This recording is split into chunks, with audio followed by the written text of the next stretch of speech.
An old grandpa gave up his last heater, his last money, and his last comfort for a biker everyone feared. What happened next brought 50 Hell's Angels to his door.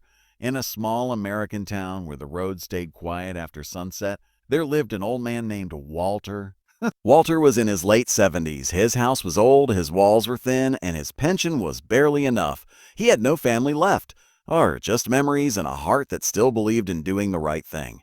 Next door lived Jack, a biker. Leather jacket, loud engine, long beard. People whispered when he rode by. Some said he was part of the Hell's Angels. Others crossed the street to avoid him. Walter never did. One winter night, a heavy storm hit the town. Thunder cracked the sky when Walter heard a knock at his door. Jack stood there, soaked, bleeding, barely standing.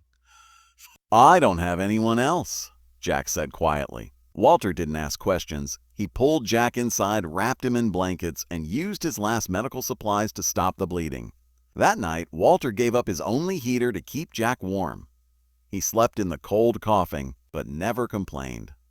For weeks, Walter cooked for Jack. He sold his old radio, his last connection to the world, to buy medicine. When his landlord came asking for rent, Walter paid late again. One evening, Jack looked at him and said, "Oh, why are you doing all this for me?" Walter smiled softly.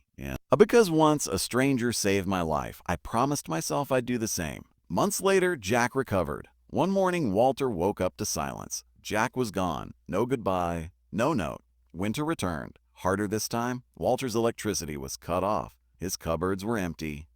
He sat alone in the dark, wrapped in an old coat, wondering if kindness was a mistake. Then engines roared outside. One bike, then 10, then dozens. Walter opened the door, shaking. The street was filled with bikers, black jackets, angel wings stitched on their backs. At the front stood Jack. Behind him were 50 Hell's Angels. Jack stepped forward and knelt. "This man saved my life," he said loudly. "He treated me like family when the world saw a criminal." The bikers moved fast. They paid Walter's rent for a year. They fixed his house, installed heating, stocked his fridge. One biker handed Walter an envelope. Inside was enough money to live comfortably. Before leaving, Jack hugged him. "You didn't just save me," Jack whispered. "You reminded us who we're supposed to be." That night, the street went quiet again. But Walter's house was warm. And for the first time in years, he wasn't alone.